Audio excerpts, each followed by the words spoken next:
विद्यार्थ्यांनो, आज आपण विज्ञान विषय अभ्यासणार आहे.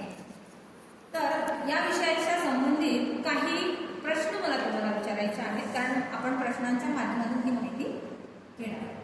ज्यांना ज्यांना प्रश्नांचे उत्तर येतील त्यांनी फक्त हात वर करायचा आहे, गोंधळ करायचा नाही. Okay, ready? Yes ma'am. आवडतात तुम्हाला प्रश्न? हो. नक्की? हो. तर तुम्ही पाहिलेले काही प्राणी आहेत, त्यांची नावे सांगा. Yes, stand up.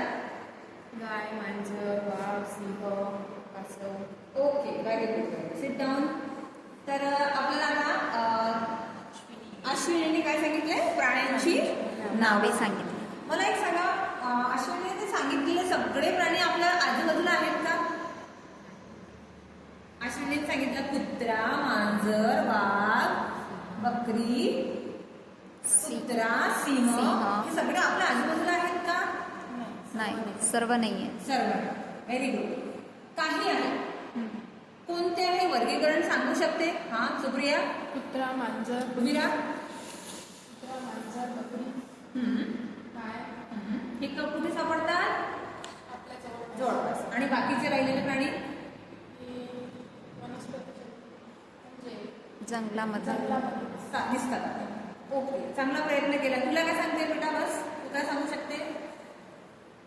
Stand up.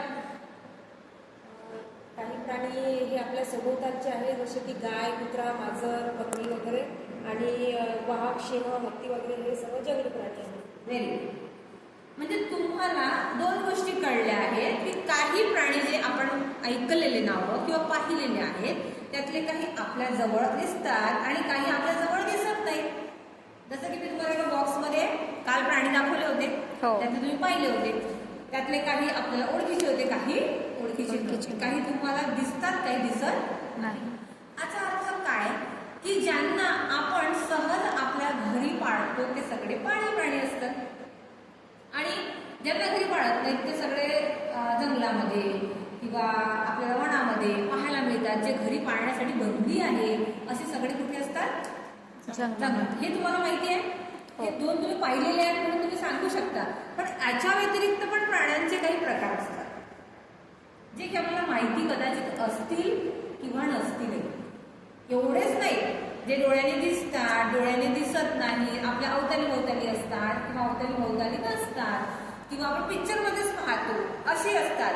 पण याच्याही व्यतिरिक्त काही प्राण्यांचे प्रकार आहे, काही वर्गीकरण आहे. तुम्हाला माहिती आहे का?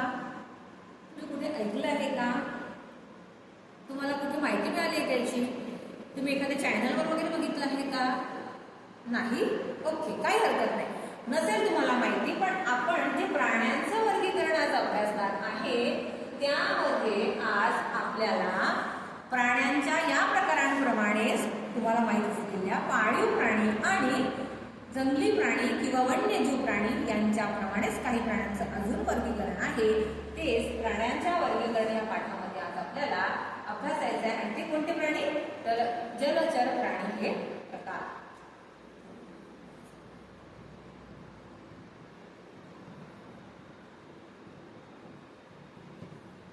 प्रस्तावना क्लोज.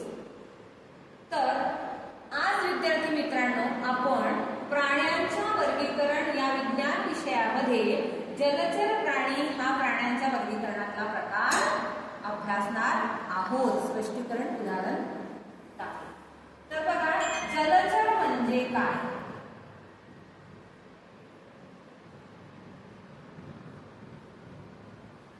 या शब्दाचा अर्थ सर्वप्रथम आपल्याला लक्षात घ्यावा. जल म्हणजे काय? कोणाला माहिती आहे का? येस, पाणी. पाणी. Very good. Sit down. जल या शब्दाला आपण आपल्या दैनंदिन भाषेमध्ये काय म्हणतो? पाणी. पाणी. त्याला वेगवेगळी नावं आहेत, तुम्हाला माहिती आहे. हा जल शब्द आहे, हा जल शब्द कोठून आला आहे? संस्कृत भाषेतून आला. कुठून आला मित्रांनो? संस्कृत भाषेत. याला आणखी एक नाव आहे, नीर. जल, नीर हे शब्द आपल्या मराठी प्राकृत भाषेमधील नाही. जल किंवा नीर हे संस्कृत शब्द आहे, जसेच्या तसे शब्द आलेले आहेत.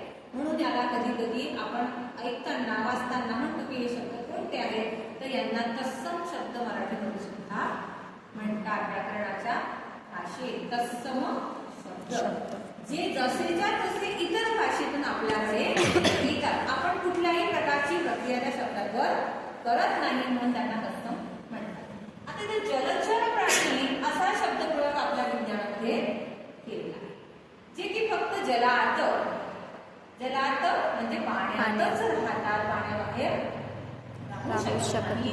असे जे प्राणी आहेत त्या सर्व प्राण्यांना काय म्हणतात? जलचर प्राणी म्हणतात. उदाहरणार्थ आपण घेऊया, आता वेगवेगळी उदाहरणं आपण बघूया. उदाहरणार्थ सांगता येईल कासव, मासे, साप, मगर, बेडूक, आणि बेडूक. बेडूक,